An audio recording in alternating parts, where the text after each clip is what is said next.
that I made for myself was strong, independent woman. Yes. I can do this on my own. I can give myself a comfortable life without depending on anybody. But there was a period in time that I just stopped working for 6 months. Like, I self-sabotage. And that sabotaging pattern, if you ask my shadows, it's because that's the only time we feel we're cared for. Tapos ililibre ako ng kapatid, ganun. Kasi alam nila. Kasi sanay ako yung nalilibre. Yes. Ako yun, kasi ate ako eh. So there's this persona that's this strong, independent woman, but there's this pabebe girl gusto maging Disney Yes. princess, Oo. wants to be cared for. It's like different sides talaga. In this episode, I have Saraya Guanzon. This kind of mentoring that I have with her is a different approach. It's called shadow work. I invited her here in the podcast because ang ganda lang ng concept ng shadow work because it's basically rooted from your childhood experiences and other experiences that may have caused how you behave right now. There's a subconscious part of us which is like runs 90% of our lives. Until you make the subconscious conscious, it will continue to run your life and you will continue to call it fate. Yes. Meaning, pag hindi ka aware na what's happening beneath yung subconscious mo, akala mo ganun ka lang talaga. Yes. Yung shadows, yun na yung nagpo-pull down sa'yo to reach your highest potential. So, is it bad? So, Mental health ka dyan.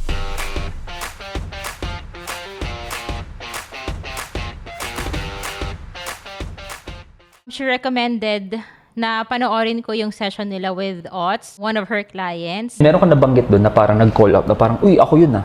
Na parang Wounded child. constantly chasing success. Tapos, every time na nakaka-experience ako ng mga success na yun, bakit parang ang temporary dopamine spike niya lang. Tapos, doon ko na-realize na nagkakaroon ako ng equation sa mind ko na only if naka-experience ako ng success, doon ko lang na-experience yung idea ng meron akong win. Pero yung win na yun is parang short lang. And at the same time, sa sobrang minsan ko lang siya ma-experience, why is it na ang baseline ko is yung parang meron ako na-feel na emptiness? The reason why I'm explaining this is to just give you a background, okay? One of the things that you discussed dun sa session na yon is, let's discuss konti about art of seduction. And this is actually connected, connected sa personal life mo, your relationship with yourself. One of the things that siguro na-hook ako or gave me an aha moment is, yun nga, so art of seduction, the first one that you should seduce is not other people but yourself. yes. Ang ganda yun actually. And I'm having goosebumps kasi parang it's sa iba kasi 'di ba parang it's the concept of self-love. Pero I think it gave a deeper meaning when I heard that from you na the first person you should actually seduce is yourself because we tend to forget ourselves sometimes, 'di ba? So can you explain that further? Right. So siguro for context, explain ko lang bakit seduction yung napili ko. So during the pandemic, I was transitioning from a businesswoman to a freelancer kasi we all know that a lot of businesses got affected. So I had to pivot and then I did copywriting. I studied copywriting. And then in online freelancing kasi you have to get your own clients. It's not like mag-apply ka ng job. Ganun. So parang you message people, parang randomly and that takes skill din. So parang na-realize ko na the traditional pitches na do you need a copywriter does not work, diba? So parang sakto, may napanood akong TED Talk ni Dr. Raj Persod about the psychology of seduction. And when we hear seduction, diba, what we think of is flirting. Yes. It's a bit sexual, diba? But ang amazing and kakaiba yung definition niya. Sabi niya, seduction, the psychology of seduction is finding out a person's unmet need and filling it in a way it's never been met before. Super And nice. yes, and if you do that, hindi mo raw kailangan maging attractive, sexy, pretty, handsome, good in English. Basta alamin mo lang ano yung unmet needs of that person. Like enter into their world and then give that person their needs in a way it's never been met before. Kanya, yun na siya. Parang ganun. Oo. So, tinry ko siya. So, ginawa ko, ano ba yung unmet needs ng mga clients? So, usually, it's not the ano naman agad eh. Like, it's not the money eh. these are also people kasi. So what a lot of marketers forget is they're talking to people, not just selling to numbers, 'di ba? Yes. So parang inisip ko sila as people. And then dahil dating coach ako before, relationship and dating coach ako. And I also am parang yung expertise ko nun was crafting messages. So my clients would like, I wanna send my ex a text. What should I say? So may psychology rin behind it. So sabi ko, why not marry the two? Like marketing and seduction. So sabi ko, ano ba yung unmet needs ng clients? I'm sure they're busy people, they're stressed out. So maybe they wanna feel lighter, they wanna laugh, they wanna feel happy, they wanna feel appreciated with what they do. So I incorporated that in my messages. And I did that by myself muna. And maybe yung pinakauna ko na, kahit na newbie ako na freelancer, out of the 5 that I reached out to, meron 2 dun sila yung nag-reach out sa akin kasi mahilig akong magpabibo sa Facebook.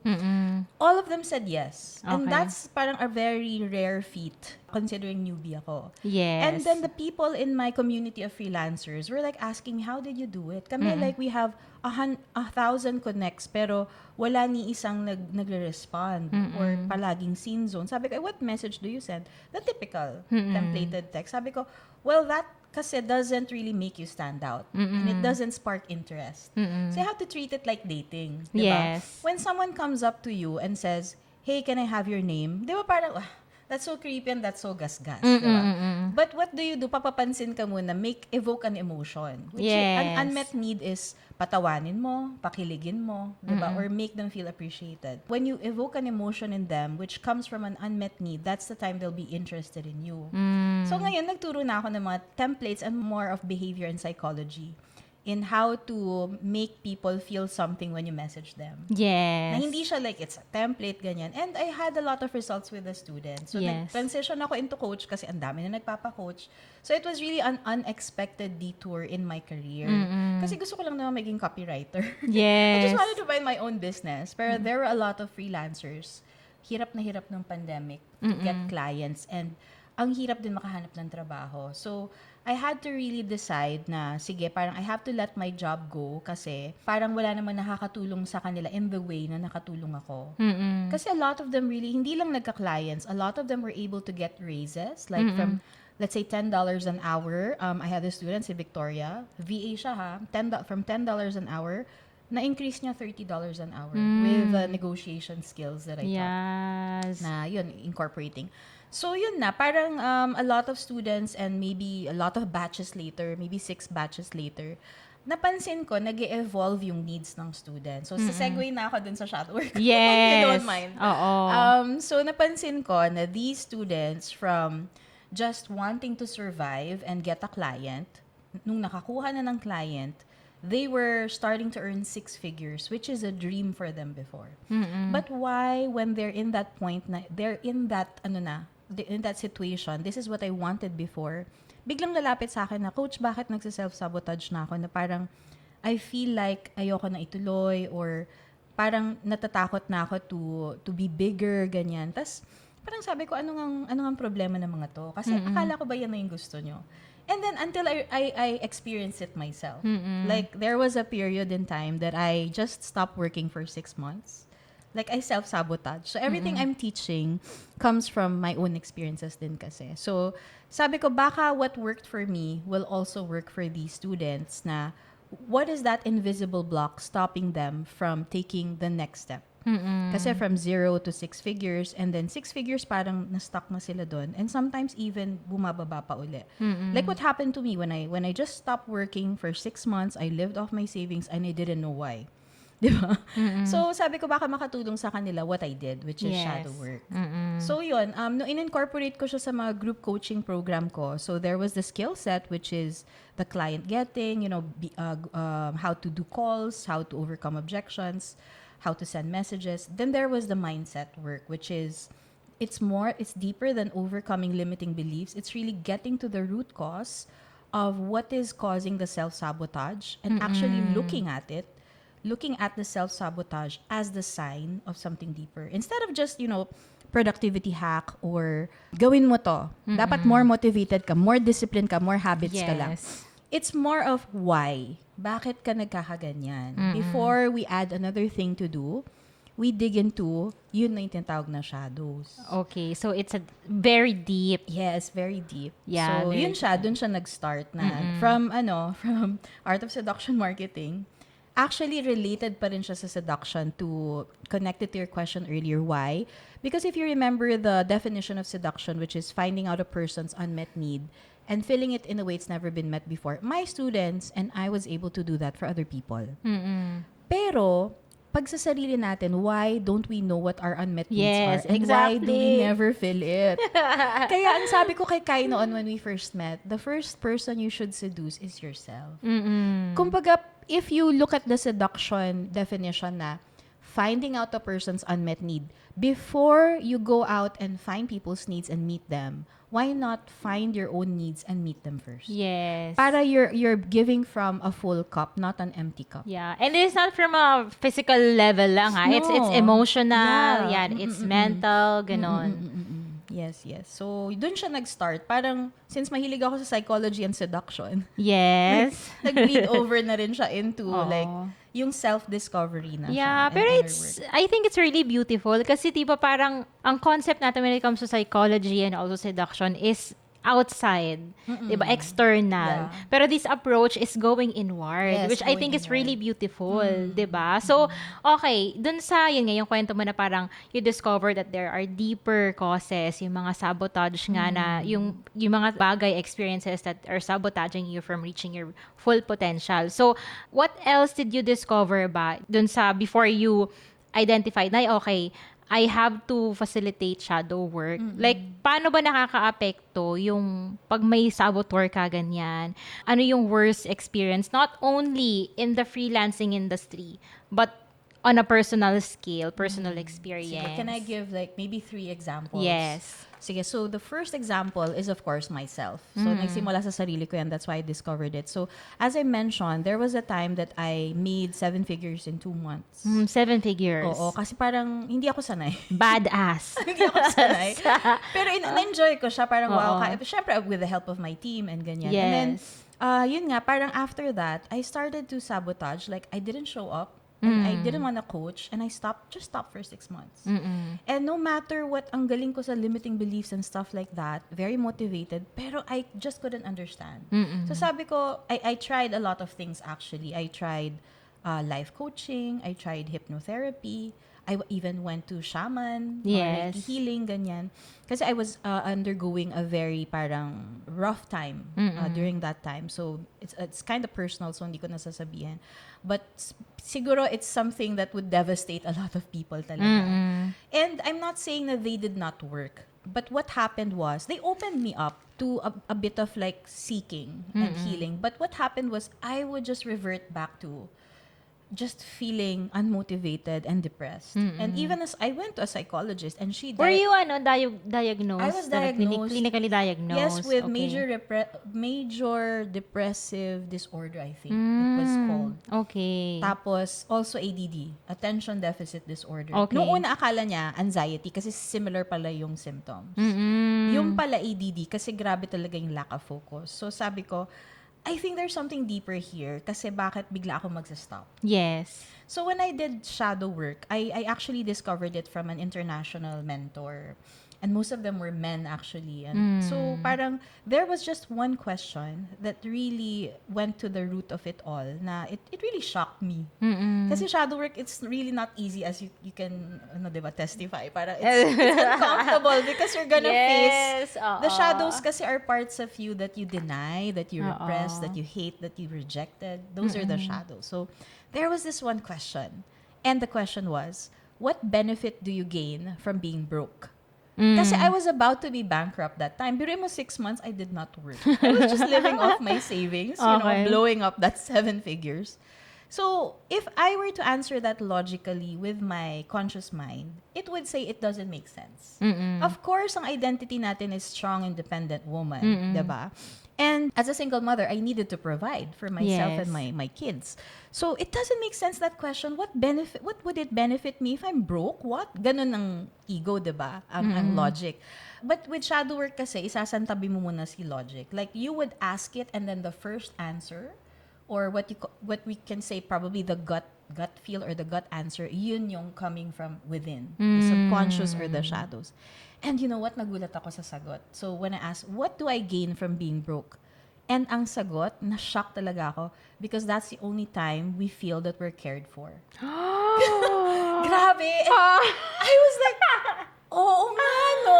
Kasi, ayun nga, the identity that I made for myself was strong, independent woman. Yes. I can do this on my own. Yeah. Diba? Even if wala akong partner, I can manage, I can raise my kids, I can give myself a comfortable life without depending on anybody, a man or my parents. May pagkaganon. Kasi may coming from woundedness, ganon. Then, so, yung sagot was, okay, so there's this persona that's this strong, independent woman, but there's this pabebe girl, gusto maging Disney Yes. princess, Oo. wants to be cared for. So, parang ako kasi, hindi ako pala sa parents. Yes. Like, ever since bata ako, like, nagtrabaho na ako 4th year high school or college, I think. High school. Kasi I wanted, or college pala, kasi I wanted to have my own money. I don't want to be a burden kasi 7 kami magkakapatid. So, nasanay ako hindi humihingi. And then, I would only accept if I'm sick. Yung tipong ubos na savings ko dahil na ospital ako, which I was during the, parang siguro on my 20s, ganyan, or hanggang 30s, lagi ako may sakit. Lagi ako nasa ER, palaging, parang sabi ko, dapat may suki card na ako sa ER. So, actually, connected na siya advantage sa shadow. card ka. So, may points dapat. May priority na. So, sabi ko, parang doon ko lang na-feel na inaalagaan ako ni mama. Oo.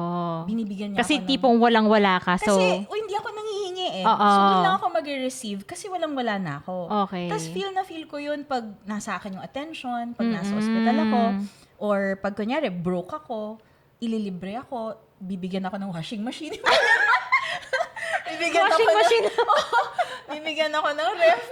Kasi when lumipat ako, I went to my own place after yung what happened to my family. I went to my own place and then I started out all over again. So yun yung time na I felt my mom was really there to support me.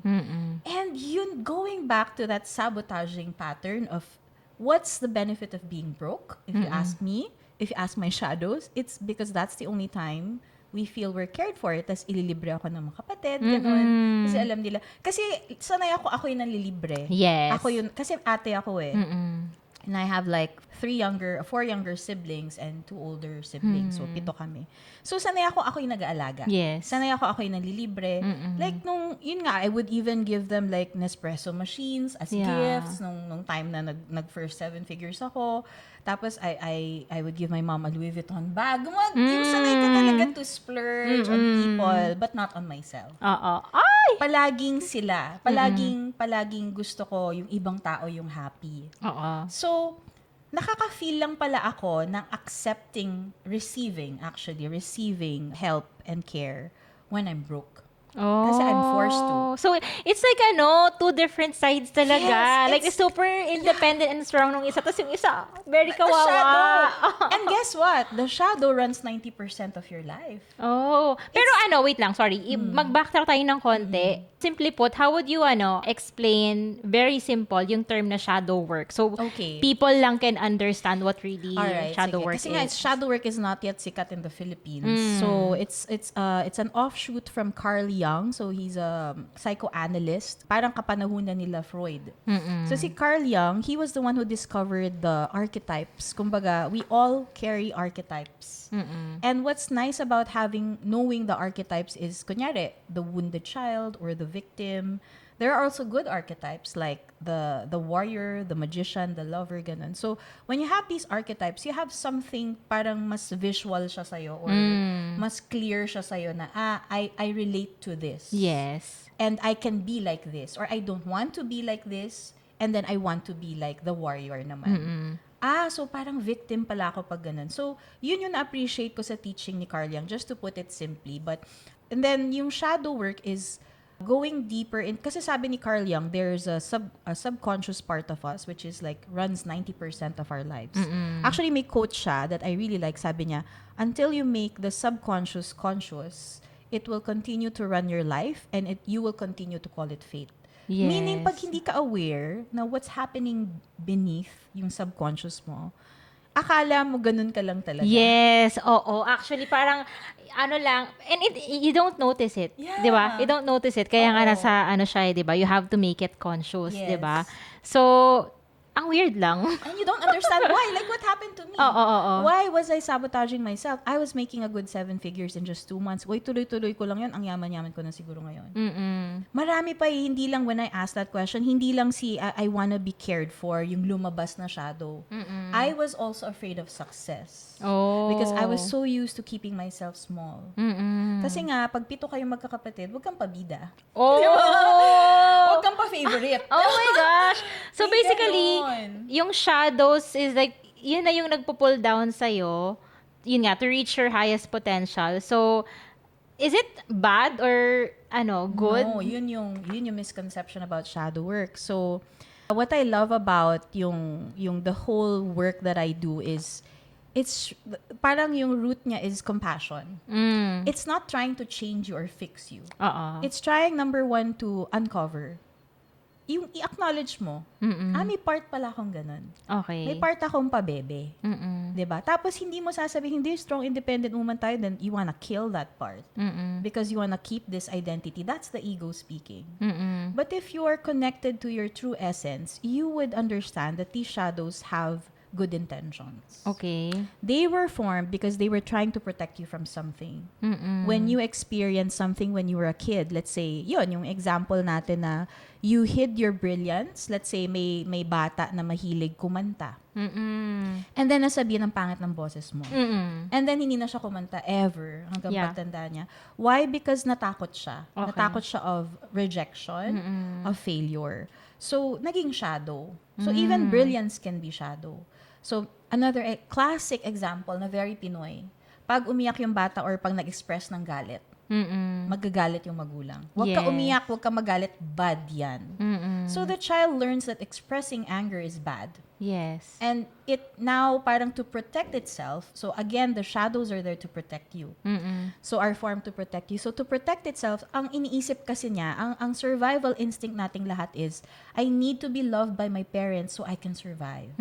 So, if I disappoint them, I will die because they might not feed me. That's how our primal brain thinks like, diba?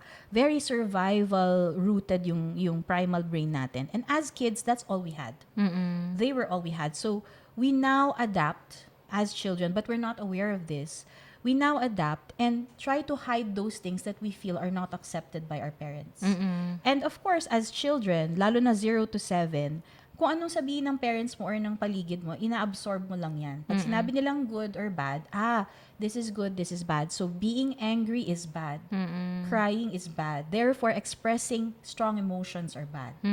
So, you learn to suppress that and it becomes a Yes. shadow. So, merong part sa'yo na yung anger bad. So, lumaki ka na, what? People pleaser. Yes woman or yes man. Kasi bawal magalit. Yes. Just keep saying yes. Just being the nice girl. Just be the honor student. Just be the good girl. But deep inside, hindi talaga ikaw yun. So, parang may nagtatago. It's your shadow. It's your shadow. Ganon. To Parang- protect you from Yeah. rejection. Parang the ego also suppresses that into the subconscious. Kaya siya shadow. Parang there's a shadow land there. The ego is like the gatekeeper. So Yes. si ego, hindi rin bad si ego. Lahat sila, the ego, the shadow, they only have one intention. It is for you to survive. And sa ego kasi, if we go back to the caveman times, diba, you have to be in a tribe in order to survive. So you gather together, the women take care of kids together, and if you're exiled from the tribe, you die. You die of cold, diba ganyan. So, hindi na nag-evolve yung part ng brain natin na yon that thinks that belonging means survival. So, and the ego now is parang yung job niya is to make sure we belong. Nag-evolve din naman siya in a way na belonging is part na ng parang needs natin as humans. Yes. Diba? To be loved, to be accepted. So, the ego will make sure na you belong. Therefore, it will suppress into the shadow land any behavior that might be judged by people or that might ostracize you or might make people say, ay, ayoko sa'yo. So ngayon, kahit yun yung real identity mo or hindi mo identity pero may expression ka na hindi mo mailabas. Pero importante kasi ma-feel yun eh. Oo. Pero tinatago mo kasi feeling mo bad. Yes. Or tinuruan ka na it's bad. Or ginajudge ng iba as bad. So the ego will now say, so this is bad, shadow ka. So si shadow naman, may need din kasi siya. Like So I wait said, lang, diba? ego is different from shadow pa. Ego is different from the shadow. So, balik tayo kay Carl Jung. So, Oo sabi nga. ni Carl Jung, may different parts of the human psyche. So, there's the conscious or the ego. That is the logical mind. Oh, so the conscious is the ego. Yes, that is what we do to decide on things. Okay. Where should I eat? What should I do? That is what we use to work. The subconscious now is the bigger part. That is what where the dreams are. Yung pag nananaginip na tayo, ang memories nandun, ang trauma nandun, and programming nandun. Yung tinatawag ng mga limiting beliefs nandun. So, mas malaki talaga si subconscious. And even the systems in our body, subconscious na yan. Oo. You don't tell your heart to stop beating and it stops, right? It has a mind of its own. So, parang yun na yung subconscious. It runs your life. Okay. It runs your body. And the conscious, parang more on executive tasks lang siya. But once it becomes repetitive, nagiging subconscious na siya, like driving. Yes. Sa simula, it's very conscious. But when you're used to it, gagawin na siyang subconscious. Default na siya. Magde-default na, mapaprogram na siya para hindi na nauubos yung bandwidth ni logic, Okay. ni conscious. Kasi ang limited lang na bandwidth niya eh. So, parang nagde-default na siya. So, ganun din yung mga programming natin, nagde-default siya into the subconscious. Pag paulit-ulit na sinabi sa'yo nung bata ka, nagiging subconscious programming, hindi tayo aware. Yes. Like yun, yung takot ka mapagalitan. Diba? So, ayun, actually, meron pa akong 2 example Yeah. para makarelate yung mga tao. Ito from my client. Yung sinasabi mo na parang may 2 persona na nagtatalo. Yes. That causes a lot of self-sabotage. So, yung isa, I had this client for my Art of Seduction Marketing. Sabi niya, Coach, so freelancer din to. Nanay siya, wife and mother. Sabi niya, I know I can do it. I've hit 6 figures. But every time I would go prospecting for a new client and they would ask me for an interview, I would not show up. I don't understand why. So, I dug deeper na. Sabi ko, hindi na to strategy problem. Kasi I taught her all the strategies I know, messaging, discovery call, interview question. So when I dug deeper and I did shadow work with her, I asked her a few questions. Ganun kasi ang shadow work, the process itself is just asking guided questions and sila yung sasagot. Di ba naranasan mo yun a bit? So sabi niya, I feel kasi coach, if I work harder, I will lose time for my kids, which are parang 2-year-old and may newborn. So sabi ko, very typical mom guilt. Diba? So parang sabi niya, oo nga no, parang yun pala yun. I feel guilty working. Kasi I feel that it's gonna take away my time from my kids. Yes. So sabi ko, ano yung nangingibabaw? Syempre, yung guilt. Because sa shadow, bukod sa mga repressed na na identities natin and brilliance, it also contains yung pinaka parang strong emotions that are guilt, shame, fear. So anytime there's guilt, shame, and fear, sobrang dense talaga. It takes up so much energy na overpower niya. Kasi sabi ko, ano ba yung goal mo? Kasi tinatanong ko mo, anong goal mo? Why did you do freelancing? I want to support my husband. Kasi OFW, gusto ko umuwi na siya. Which is a very noble goal. It's a good goal. Pero tinamo overpower ni, I feel guilty na I'm not spending time with my kids. Sabi ko, ano ba yung identity mo kasi? Who are you? Sabi niya, I'm a mom. Sabi ko, no, you weren't a mom before. Who are you really? Tapos, napatigil siya. O nga, no? Sabi niya, I don't know. Sabi niya, I don't know. Question mark na. Oo. So, parang masyado niyang na-identify sarili niya as a mom. And yung guilt, hindi naman talaga dapat. Kasi sabi ko, totoo ba na mawawalan ka ng time sa kids mo when you do freelancing? Sabi niya, hindi. Nung inano na namin, nag-time audit ako, hindi naman pala. So, it was the guilt holding her back. But the guilt was also trying to tell her something then. And medyo deep na siya, pero that's just one example. Na there's 2 personas. The persona of the dutiful mom, diba? Always there for her kids. And then there's, I wanna help my husband. I wanna augment the income. Nagtatalo silang dalawa.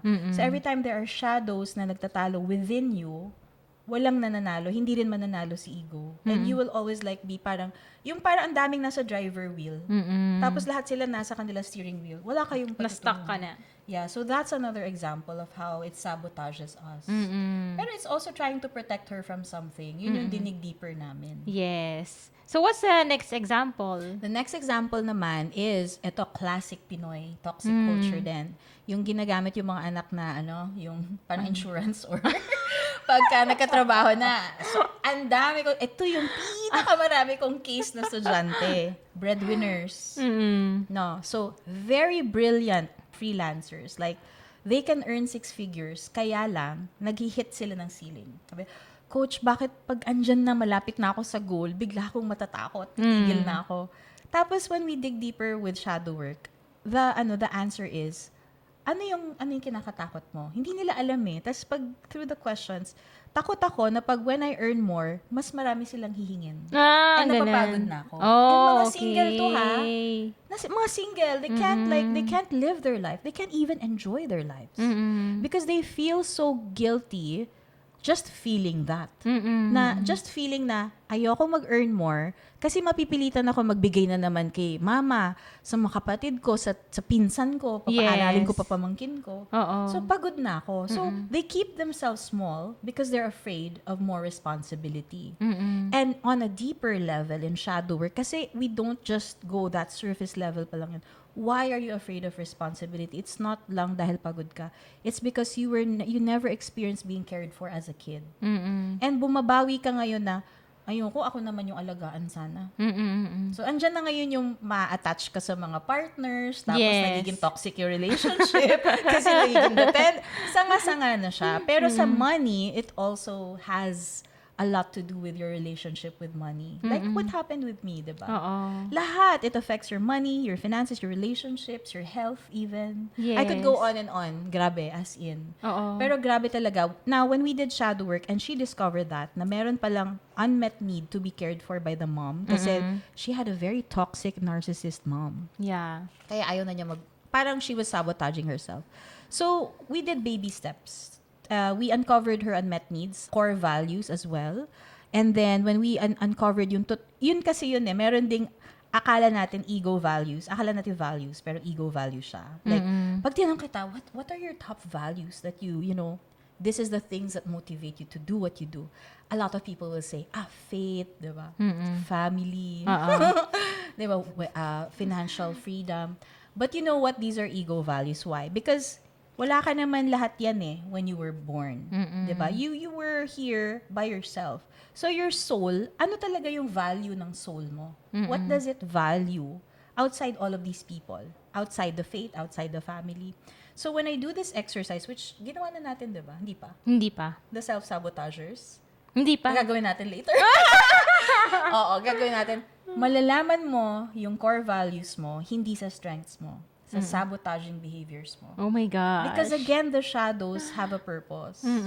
They're sabotaging you not to bring you down. It's like a cry for help. It's like a signal na, hey Kai, parang ito talaga yung value natin but you're steering away from it.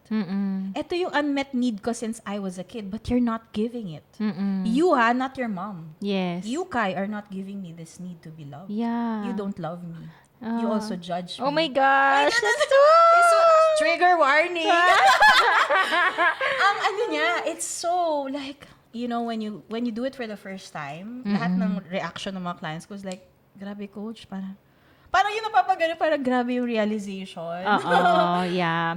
Pero for me, it's very amazing, very magical, I would say that word. Kasi, if you just know how to listen to yourself, parang it would change the dynamic and how you approach people, ano yung klaseng relationship you want with them. But at the same time, kasi these are the things that we are not aware naman even before it. Like, parang, I think we were built na, alam mo yun, to connect. Connection is there as human beings. We need it, right? Pero kasi parang, connection to a level na parang, I have to be liked. Yes, Parang yes. ganon. May ganon, di ba? Which Na, comes from shadow. yes, so na parang ngayon nagkakaroon na ng awareness and dun sa point na if you become aware na alam mo yun, meron palang inside you na aside from what's talking right now, there's a voice in you who's also wanting her needs to be met. Yes. 'Di ba? And parang it's weird. It's weird in a way, pero it's nourishing to the soul, to your holistic well-being if you're able to just connect with that. Though, gagawin ko pa lang yung shadow work with Saraya, pero kasi I've been doing meditation na rin, ganyan. And also, parang mga different sessions with different coach. So, ayun, parang with those kinds of therapy, at some point na I am also able to meet my true self in a way, ganon, and it's fulfilling. But at the same time, yun nga, can you walk us through, like for example, what could happen if hindi mo na-meet yung sarili mong needs tapos hindi ka aware? So, ano mangyayari pag ganun? A lot of things. Like what we see in our current society, in our lives, is when you fail to see yourself or meet your own needs, even know what your own needs are, even know who you are. Yung pinaka-common is not having any boundaries, like what happened with me. So, parang you grow up like a people pleaser. If Yes. you always want to belong. Because you're not sure of what your values are. You were just programmed to it. Lalo na if you grew up in a very strict family or religion, na you have to follow this and that, and you don't understand why. And you were never given the chance to express yourself. Pag ina-express mo yung sarili mo, it's like, that's bad. That's against what God wants. Yung mga ganun, diba? But these expressions are so important for your self-discovery. Yes. But at an early age, you learn to put them in the shadows unconsciously Yeah. in order to belong. Now, yung question mo, ano yung nangyayari kapag you don't really know yourself or meet yourself and meet your needs? Yun nga, the people pleasing. Yung kagaya sa akin, I used to parang attract toxic people. Yes. People who manipulate me. Tapos you will think that, malas lang talaga ako. Oo, actually, Diba? may ganun. You will always get sick. So, ito yung tinatawag na victim shadow. Yes. One of the shadows. So, there are 4 archetypes that I used in my shadow work. There are a lot of archetypes actually, but for Filipinos, I use 4. So, there's the victim, and then yung pinakaalam nating lahat na akala natin yun lang is the wounded child. But there are others. There's the prostitute who always wants to be loved and would do anything. Hindi siya prostitute na what you know, ha? It's just called prostitute as an archetype. Trading something for love or for belonging. And Archetype is parang kumbaga, it's like a movie character that yes, you can relate okay. with. Parang ganon. So parang it's like a character in a book. Diba? Parang there's this certain characteristics of this archetype. yes. Hero, ganon, diba? So may queen, may ganon. So yung shadow archetypes, there's the victim, there's the wounded child, there's the prostitute, and there's the saboteur. Kanina na-discuss na natin yung saboteur, yung nag-self-sabotage ako, titigil ako, yung takot ako sa success, takot lumaki, dahil baka humingi yung mga kamag-anak. Those are the saboteur shadow. Now, yung victim shadow is the one that says, ang malas ko naman. Why do I always attract bad things and situations? Why do I always get sick? Bakit lagi ako nananakawan, nasisiraan ng gadget? But in reality, so itawid natin siya sa tinatawag na law of attraction, okay, o manifestation for some people. In reality, this shadow kasi takes up a lot of energy. Kasi emotions have energy. So, for the victim shadow to keep perpetuating its victimhood, parang nag-eat up siya ng energy na fear. Kasi these emotions, yung fear, guilt, shame, ang kain niya talaga sa energy. We keep, parang it's an app running in the background. So, yung palagi ko analogy is, you have this phone na bagong bili mo, and then biglang ang bilis na niya ma-drain ng battery after a few months. And then, ang bilis, parang ang bagal niya, naglalag na siya. Yung pala na-discover mo, there's an app running in the background na hindi mo na off. Diba? So, it's eating up the battery space and the memory or the bandwidth. Ganun din yung shadows. Unprocessed, unmet needs, unprocessed emotions, yung emotions na tinatakbuhan mo. Oo. Yung tinatawag na depression, anxiety, sadness, and then iniinom mo lang or itutulog mo or i-binge watch mo na Netflix. Those are just running away from those emotions. But they're still running in the background. And they're taking up so much energy. Now, what happens is, sa law of attraction, di ba, whatever energy you emit, that is the same that you attract. I think in the law of physics, may ganun eh. Yung force na you bring out, the same equal opposite force is what you will receive, di ba? So, if hindi ka aware na you have shadows running in the background of your operating system, yung energy na ina-emit mo is an energy of victimhood. A lot of fear, a lot of doubt, a lot of blaming. Yan, number one kay victim. Kasalanan ng lahat ng tao, kaya ako ganito. Oo. So, now, what the reality or the universe will reflect back to you are more instances to affirm na totoo yung binibelieve mo na gano'n. Yung energy that you emit. Kasi, you just said it, ang malas ko. So, ngayon, mag-rearrange yung reality to give you more proof of that, na malas ka talaga. Kaya very important na aware tayo ano yung subconscious beliefs natin. Yes. Which were formed by the shadows kasi nga may needs silang gustong ma-meet. So, ano mangyari pag di mo minit yung sarili mong needs? You will continue calling it fate or you will continue being a victim of circumstance. But in reality, or a powerful magician, a king or a queen, yun yung other archetypes. So, ang difference ko kasi sa ibang modes of therapy ng shadow work is, we don't just talk about childhood trauma. Actually, hindi nga kailangan ungkatin eh. We talk about unmet needs. Tapos na yun eh, huwag na natin ungkatin yung memory. Let's go into the unmet needs. Did you need safety during that time? Hindi ba nabigay? Did you need someone to just tell you na it's okay? To comfort you? Iyon ang importante. Kasi pag hindi na-meet yung need na yon, you will keep longing for that. Punta naman tayo sa relationships, di ba? You will keep attracting partners that will replicate, di ba, what you experienced as a child in the hopes, subconscious lahat to, hindi siya conscious, in the hopes na ma-fix ko to. So, kunyari, you were raised by a narcissist parent, like most of my clients, no? Minsan, nakaka-attract sila ng narcissist partner. Hindi yun conscious, subconscious siya. Because the shadow is the one in control, diba? Bukod sa it emits that energy, it says, I want to heal this part of me, so I will replicate this same situation. Baka pag na-heal ko siya, ma-heal din ako. Pwede rin, dahil yun yung kinasanayan mo na love. The definition of love is control. You want to be controlled because that was your safe place. That was what you were used to. Kahit hindi.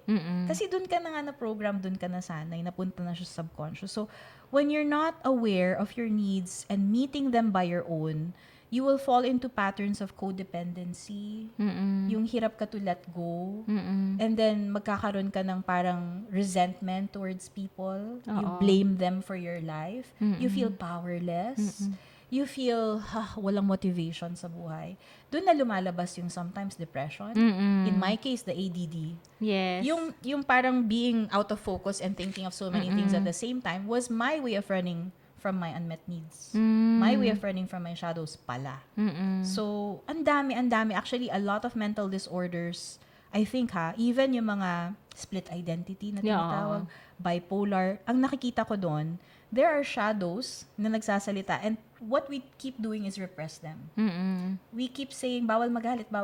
So, nagba-bipolar. Yes. Yung parang biglang mag-explode. Yung iba naman sobrang calm, sobrang bait, pero nasa loob yung kulo. Yung mga negative connotations na tinatawag natin baliw, nasa loob ang kulo. Diba? Yung mga bipolar ka baliw, yung mga depression, minsan hindi sila ganun eh. I'm not saying na lahat kasi there are some medical cases na chemically unrelated talaga siya. But for the most part of it, if we look at it, ang dami talaga nating aspect sa sarili natin. Hindi tayo split identity, hindi tayo baliw. It is just we fail to listen to them. Because we numb them. We run away from uncomfortable emotions. But when you look at your fear, your anxiety, your guilt, your shame, diba? Like what we did, yung guilt. Parang sabi ng client ko, nung first time namin we looked into her guilt and her fear and her anger, repressed anger, sabi niya, Coach, parang ang gaan ng feeling na nakausap ko silang lahat. Hindi ko na sila tinatakbuhan. And meron pala silang gustong sabihin sa akin talaga, bakit ako may tinatagong anger sa nanay ko? Meron palang gustong sabihin. And nagagawa ko lang yon in a one-on-one shadow work facilitation like what we're Yes. gonna do. Oo nga. Ang galing. Kasi naalala ko, when I was interviewing Angela Malaya, my space holder din, parang she mentioned na your emotions are your teachers and those are different versions of you teaching you something. Exactly. Na, kumaga parang it will help you get to where you want to go, basta pakinggan mo lang sila. And like, for example, anger. If you keep on feeling that anger, it means that paulit-ulit siya nangyayari sa'yo and you just let it be. Parang hinahayaan mo lang na, ay, okay lang yan, ganyan-ganyan. Tapos, since unaddressed siya, paulit-ulit na rin sa isip mo na parang siguro may tinatry kang kausapin ng inner self mo pero hindi ka nakikinig, which can possibly lead to ayan nga, mga mental health No, even yung illnesses. aggression. Bigla na lang sasabog yung galit, makakasakit ka na. Oo. I'll give you an example. Ito last week lang, isang client ko. Never siya nagagalit. Tapos sa akin niya lang sinabi na I have an anger towards my mom because she's so controlling and lately parang pati asawa ko pinapakialaman na niya. Oo. I'm so angry at her. I want her to ask forgiveness. Para sabi ko, that's not possible. You cannot change your mom and you cannot force people to say sorry, especially if they know they're right. So you'll keep suffering. Pero alam ko mahirap. Now, what we can do is, ano yung mga control mo sa sarili mo? Hindi ko ipapakontrol sa yung anger mo. We'll face it. We'll talk to it. So, nung ano na, yun ang weird. It sounds weird, ano, pero that's part of the shadow work process. When we process the anger, ang sinabi sa kanya ng anger niya, nagulat din siya. Ikaw kasi, pagka hindi ako nagalit, pag hindi tayo nagalit, magpapaabuso ka na naman kay mama. And kaya ako nagagalit kasi wala kang ginagawa. Tapos gusto mo siya pa mag-sorry. Yes. Magalit na lang tayo para wala na lang, hindi na lang siya lumapit, 'di ba? So sabi ko, see, it's protective. It has good intentions. But what are you doing? You're judging the anger. So another component of shadow work is coming into your looking into your shadows with compassion and non-judgment. Yes. And looking what their message is. Like yung sa movie na Inside Out, I think, 'di ba? May Yes. anger, may fear, may disgust. Lahat sila may purpose. Oo. Pag tinanggal mo si sadness, nagkakanda, loko-loko, 'di ba? Oo. Hindi pwedeng puro si joy lang. Lahat sila may purpose. Totoo 'yun. It's your emotions are a compass. Oo. But they can only be a compass na working when you're aware of your core values. Yes, okay. Yun pa yung isa. Maraming tao are living by ego values. And yun nga yung sabi mo sa interview ko with Ots, we discussed a lot about that na dati yung core values niya was parang growth, impact, and deep connection.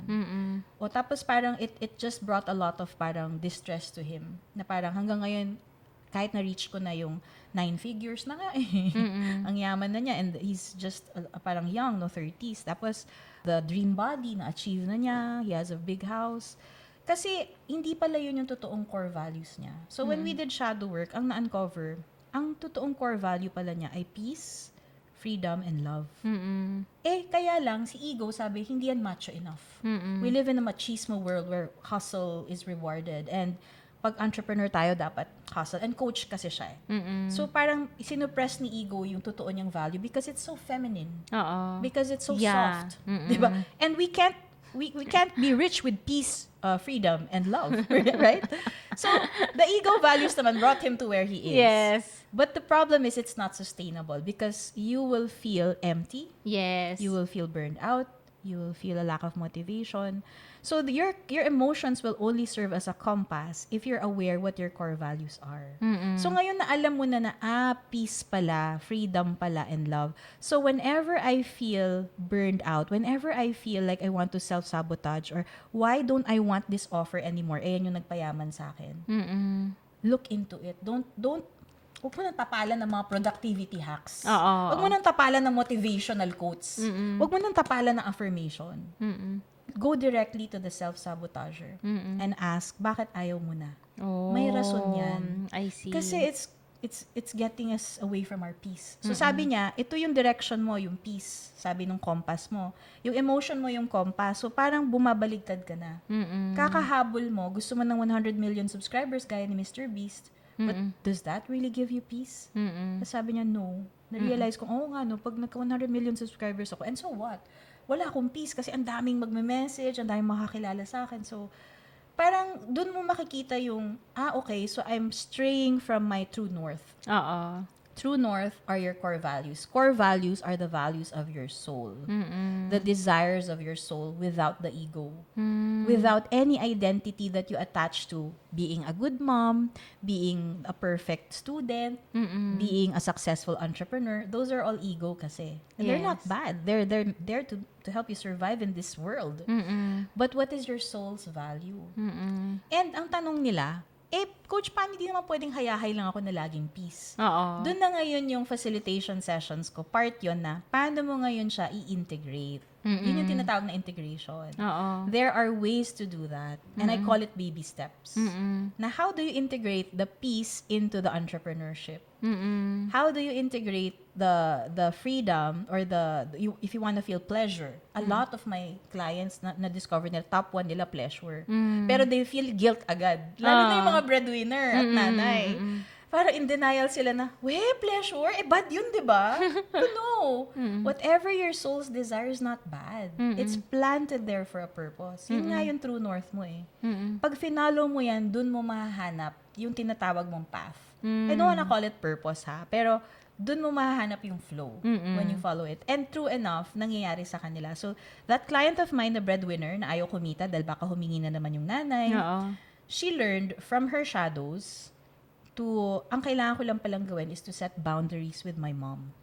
Kaya ako galit kasi galit ako sa sarili ko dahil sunod kay mama. Okay. So we remove the guilt from setting the boundaries with love, remove the guilt, and also remove the guilt from going after pleasure. Oo. Kasi pleasure top 1 niya eh.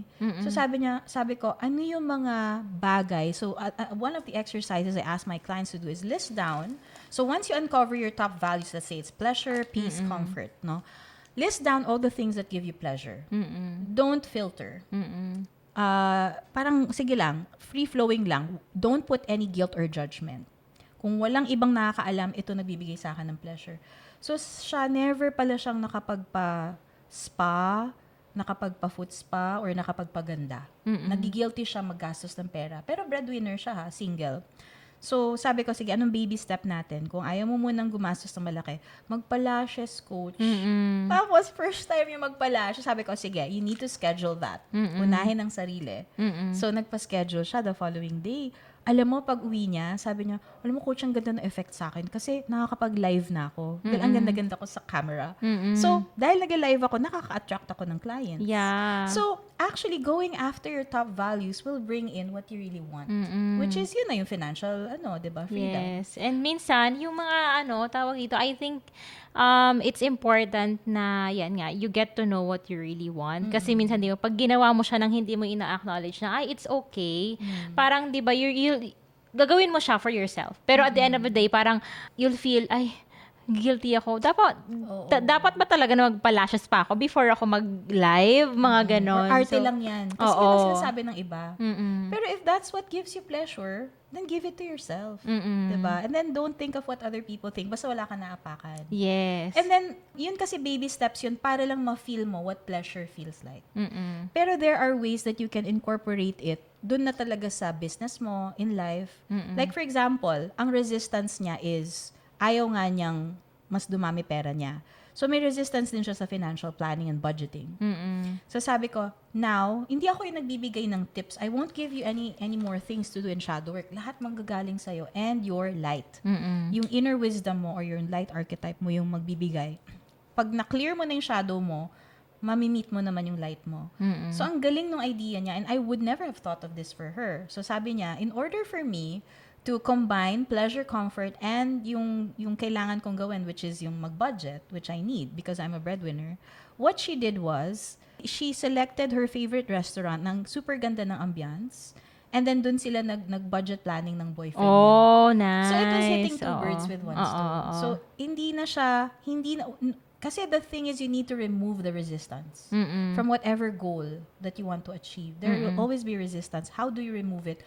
Not with brute force and pressure will work, but only for a time until you burn out and you get sick of it. With compassion, with integration of the needs and the core values. So, how do you now remove resistance from the budgeting? Ang sagot niya, I selected my favorite restaurant and then once a month we go there. So, parang it becomes a reward. So, the brain now, parang it signals to the brain, this is a reward. This Yes. feels nice. Oo. Let's do more of this. Mm-mm. So wala nang resistance. Your brain is on board.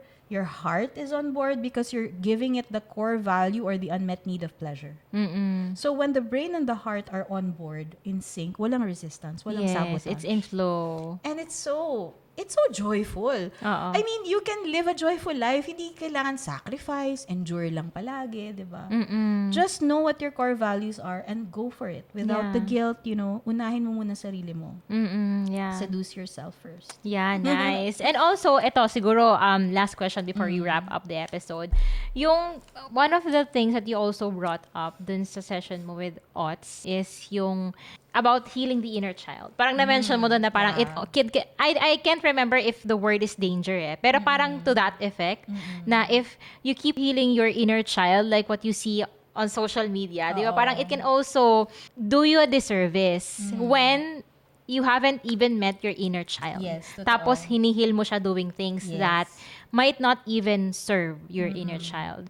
So can you Yes, explain ang that ganda ng further? question na yan. So, kasi when you go to the word heal, personal development, self-improvement, this can be traps. So, ito yung sinabi ko rin sa interview kay Ots. How can it be a trap when it comes to the intention? Okay.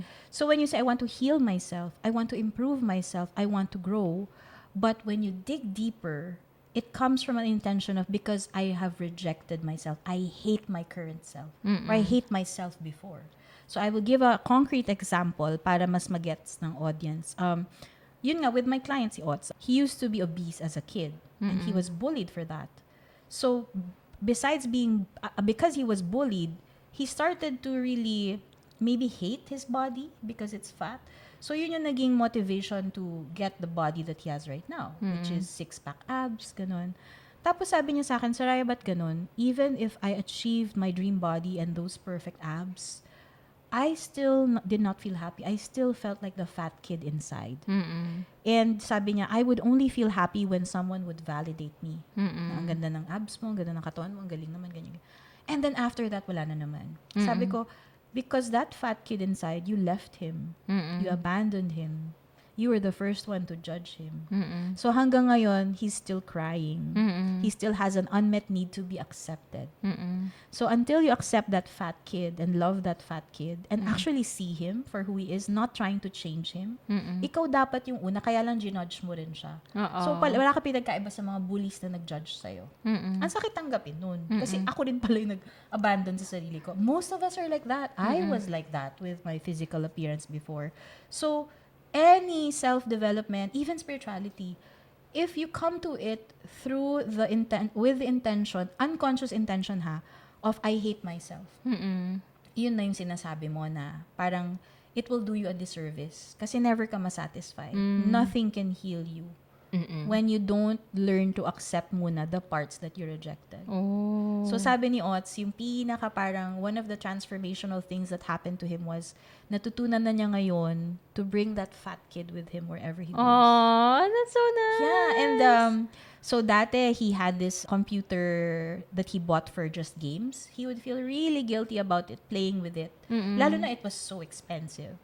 He would feel na this goes against my productivity, which was his parang top value before, 'di ba, na growth ganyan. So ngayon nag-aagaw si inner child tsaka si ego value. Si inner child just wants to play pero maaga siyang sinuppress. So after our sessions na yung talagang I don't wanna call it healing the inner child pero he really met his inner child and loved it and accepted it. Ginagawa na niya yun para sa inner child niya. So he would really set Sundays, sige, no guilt na maglalaro ako. And sabi niya, the more I gave in to that feeling of pleasure for my inner child, the more productive I was the day after. Kasi okay na yun, napagbigyan na, nagsawa na. So sabi daw ng inner child niya, sige, ikaw naman. Tapos na ako, nakalaro na ako. Tapos na-feel niya happy talaga si inner child. Yeah. And I have other clients like that na when we do the inner child, later gagawin natin yun with you. Nung na-meet nila, as in they really saw, ilang taon, ano itsura. After the session of meeting it and, doing the work that I do with them, actually sila gumagawa sa sarili. I'm just a guide. sabi nila, grabe coach yung saya niya. Oo. Nung nagbababay siya sa akin, yung inner child ko, parang grabing saya. First time ko na feel yun. Yung pala yung totoong healing the inner child. Oh. You really meet. Mm-mm. Tapos ikaw talaga yung magbibigay ng needs niya. Hindi Yeah. yung nanay mo. Yes. Kasi nanay mo, wounded child din yan eh. Oo. So, ito last tip na lang. Para sa mga may mother na, or father, or parent, or caregiver na toxic, na sinisisi mo sila, why you're like that. Ito yung pinaka nag-work sa mga clients ko. Sabi ko, when you understand the wounded child, kasi I also talk about the archetypes to them, and how you see it in yourself, every time you have an interaction with that parent, don't look at them with the expectation that they are your mom. Every time they're doing something that triggers you, look at them like a wounded child talking. And then remove your expectations to them as parent. Yeah. Tapos sabi, coach, it's like magic. So, nung ginawa yun, nung yung kaninang kinukwento kong client with the mom, na ilang years na silang bickering, no? She even moved out dahil di na niya kinaya. Sabi niya, coach, parang kumalma ako. Kahit gumaganyan si mama, okay na ako, sabi niya. Kasi I was seeing her like a wounded child. And I just Yeah. felt so much compassion and awa for my mom. Yeah. Nakikita ko yung wounds niya. La- And it's not like toxic forgiveness, ha? It was just simply understanding and accepting Yes. and letting go of the expectation that you can meet my needs because you're also coming from a wounded Oo, childhood. totoo. So, say, ano na ngayon? Paano na ngayon? I have a need to be cared for. Ikaw nga mag-meet nun. Yun yung tinatawag na reparenting yourself, which is, you can really do it. Yeah. You can really meet your own needs because all of us have this higher self in us. Every time there's a shadow, may may shadow yung book na yan. Why? Kasi may light source. Oo. So, pag may shadow ka, dun mo rin mahahanap yung light mo. So, that's what we do in the sessions then. Yeah. Kaya I'm excited for Yeah, you to meet oo. your light then. Hindi lang siya iyakan, hindi siya umkata ng trauma. And then what? It's on the table and then you remember it and then lalo ka na-depressed. It's really about loving, embracing the shadow, and then finally, pag nag-let go na sila ng energy na yon, ng guilt, shame, fear, 'di ba? Self-rejection, when they let go of that energy, you meet your light. Yeah, that's so amazing. I'm so excited. Actually, I saw a reel nga dun eh. Parang, I forgot the name. Pero sabi niya, how they do it daw in their relationship kapag ka nagagalit yung isa. They have a photo of their, nung bata sila, when they were young, ganon. So, whenever nagagalit yung partner, titingnan lang nila yung photo. So, they would be able to understand na, ay, okay, she's coming from a place of this child, ganon. Nakikita mo na yung child yung nagsasalita, tapos hindi mo siya papatulan, di ba? Yeah, so basically being able to That's so see nice. through people, ganon, which That's is so I think that's a game changer, and we deserve to be like that to ourselves, and also other people deserve that as Yes. well. So you also stop being attached and dependent on people. Yes, yeah. Thank you so much. Thank you din, Kai. Yeah, and also for people who would like to do the shadow work with you, also if they'd like to dabble on freelancing, ganyan, where they can find you ba? Yeah, so you can find me on Facebook, Saraya Guanzon, Yeah. or look for AOS Marketing. It's Art of Seduction Marketing, pero AOS na lang para maikli. And then, pwede ba i-promote ko rin yung podcast? Yes, of course. So we're launching a podcast soon. I think May. It's called Madami Akong Kuda. Yeah. So I have a co-host, si Cheryl, and we're gonna talk about toxic Filipino culture and cycles, especially for women entrepreneurs. Yeah, okay. And how to break those cycles. So parang may konting ano rin on shadow work. So abangan nyo yan, Madami Akong Kuda, the podcast. Yeah, abangan niyo yan. Thank you, Kailan siya Kai. magla-launch? Baka May. May. So, abangan nyo lang sa social media. So, just follow me on Facebook. Magkaka-YouTube channel din ako soon. Hindi ko pa alam. Baka Saraya Guanzon din ang pangalan ng YouTube channel. Yeah, announce na lang yan. And we're going to put everything sa show notes, lahat Yeah. ng links. So, yeah, I hope you tune in for the next episode. And if you find this really helpful, share this with your friends and leave us a review kung ano yung mga gusto nyong topics na pag-usapan pa namin. Thank you, and yeah, I'll see you in the next episode. Bye! Bye!